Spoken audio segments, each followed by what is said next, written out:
Well, we're here at San Diego Comic-Con 2019. I'm Alex Grand of Comic Book Historians, speaking with comic book artist Benton Jew. Benton, how are you doing? Hi, how are you? Good to see you to be here.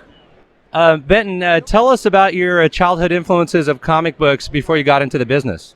Well, I guess when I was growing up, I would spend a lot of time at my grandmother's house, and I'd look at all my uncle's comics, and those comics went back to the 40s. As a kid growing up in the 70s, it was great to see influences flowing back to Alex Zorro or Joe Kubert's Army of War, things like that, or at that time the more modern stuff like Dave Cockrum doing Legion of Superheroes or something like that, or whatever Neil Adams was doing, who was a big fan of, and so I had a broad breadth of comics from going way back, and also being Asian American, I would look at the Chinese comics as well, and things like that.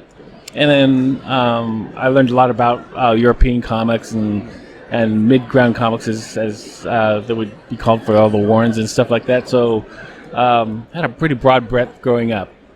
Yeah, because so it sounds like you liked pretty much any country, any genre, as long as the comic art was good. Yeah, basically art was the thing. I started drawing at a very young age. And, my mom learned how to draw.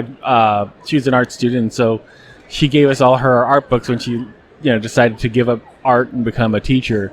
So, we grew up on Andrew Loomis and books like that to learn how to draw from. But then other stuff, but the stuff that we really like to do was draw comics and stuff for movies. My main stock and trade is doing storyboards for films. So movies and comics were sort of the things that sort of fed my knowledge of storytelling and comics. So that's interesting. So storyboarding and comics, that's visual storytelling, basically. And so when did you figure out you had a knack for that? Pretty early on. I guess by the time I was in first grade, I was already selling, they said, "Oh, hey, draw Superman having sex with Wonder Woman." So there's your nickel, okay. So, like a Tijuana Bible or something. That's how we learned how to do. That's how you kids learn how to draw, I guess, starting from that. But a sweet adolescence. So now, what got you into the comic business? How'd you get in? Actually, I always wanted to be a comic book artist, but also, comics. The movies were on the side, and then because I just wanted to draw comics. But then by the time art school came around, I was able to get a job working at Industrial Light and Magic, doing storyboards, probably because my portfolio had some comic book style stuff in it, and one of the people who recommended me is a big fan of old style comics, and my artwork tends to be kind of in an old style. Like, I showed it to the storyboard artist for Indiana Jones, and he was a big fan of Stan Drake and Leonard Starr. He said, "Your stuff kind of looks like that," and so he remembered me. And then years later, he said, "Well, I have this job that he had this job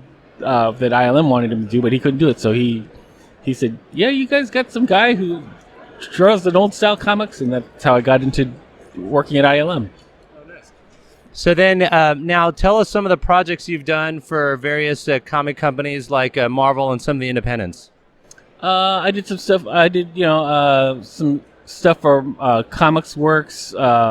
I did some stuff for Monsterverse, kind of Warren type stories, and I did the very first full story with the new She-Hulk in it in Hulk Family #1, and then I also did a short comic or short backup story called Wolverine, Agent of Atlas. It was a backup in the Agents of Atlas, they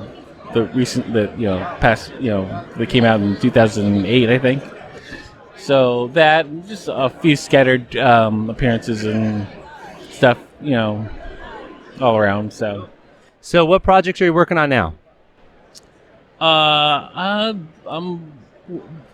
working on, mostly storyboarding movies.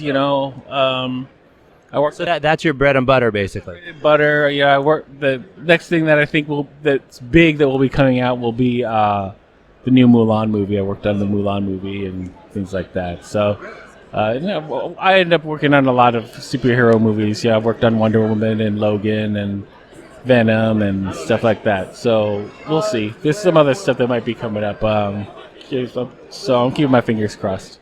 Well, that sounds great. Well, Benton, thank you so much for the interview today, and we wish you a great con. You too. Thanks a lot.